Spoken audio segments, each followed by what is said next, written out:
Hello, കടുമണിയുടെ പുതിയ വീഡിയോയിലേക്ക് എല്ലാവർക്കും സ്വാഗതം. ഇന്ന് രാവിലെ ഉണ്ടാക്കാൻ പോകുന്നത് പുട്ടും കടലയുമാണ്. എളുപ്പത്തിൽ ഉണ്ടാക്കാൻ പറ്റുന്ന അതായത് ഇന്ന് ഞാൻ പുട്ടാണ് ഉണ്ടാക്കുന്നത്. വെള്ളക്കടലയുമാണ് കറി. അതിനായി വെള്ളക്കടല ഇന്നലെ രാത്രി കുതിർത്ത് വെച്ചു.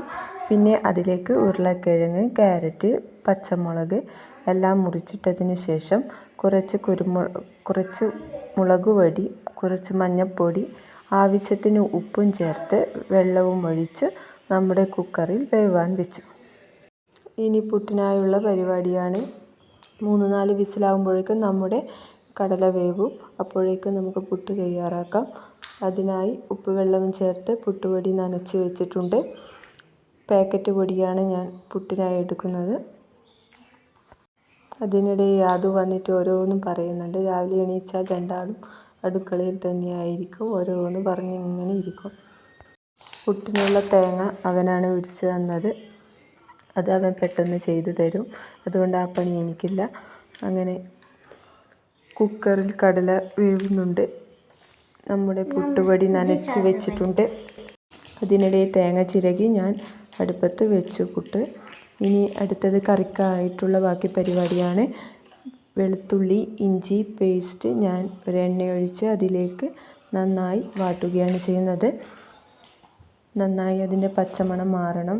പിന്നെ കുറച്ച് മുളക് പൊടി, മഞ്ഞൾപ്പൊടി, കുറച്ച് ചിക്കൻ മസാല എല്ലാം കൂടി നന്നായിട്ട് ഇളക്കണം. നന്നായിട്ട് ഇളക്കിയില്ലെങ്കിൽ അത് അടിക്ക് പിടിച്ചു പോകും. അങ്ങനെ നന്നായി വഴറ്റി അതിൻ്റെ പച്ചമണം മാറണം. പിന്നെ ഇതിലേക്ക് വേണം നമ്മുടെ കടലക്ക എടുത്തിടാൻ.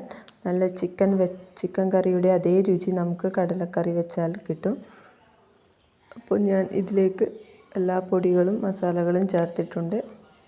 അത് നന്നായി വഴറ്റി. ഏത് കടലയും നമുക്ക് ഈ ഒരു രീതിയിൽ വെക്കാം. ചിക്കൻ കറി ഇല്ലെങ്കിലും നമുക്ക് ഈ ഒരു കടല കൂട്ടിയിട്ട് നമുക്ക് പുട്ടിനായാലും ദോശക്കായാലും നല്ലതായിരിക്കും. ഇഞ്ചി വെളുത്തുള്ളി പേസ്റ്റ് നന്നായി ആയിട്ടുണ്ട്. ഇനി അതിലേക്ക് കടലക്ക എടുത്തിട്ട് നന്നായി ഉടച്ചെടുക്കണം. ക്യാരറ്റും ഉരുളക്കിഴങ്ങുമൊക്കെ നമുക്ക് ഉടച്ചെടുക്കണം.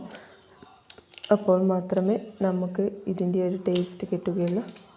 അധികം വെള്ളം ചേർക്കാതെ കുറുകിയ രൂപത്തിൽ വേണം നമ്മുടെ കടല തയ്യാറാക്കാൻ. അങ്ങനെ കറി റെഡി ആയിട്ടുണ്ട്. പുട്ടും റെഡി ആയിട്ടുണ്ട്. ഇന്ന് ആദ്യം ഫസ്റ്റ് വന്നിരുന്നത് യാതുവാണ്. യാതു കഴിക്കുന്നുണ്ട്. അപ്പോൾ ഇന്ന് രാവിലത്തെ വിശേഷങ്ങൾ ഇതൊക്കെയാണ്. എല്ലാവരും സബ്സ്ക്രൈബ് ചെയ്യണം, ലൈക്ക് ചെയ്യണം, ഷെയർ ചെയ്യണം.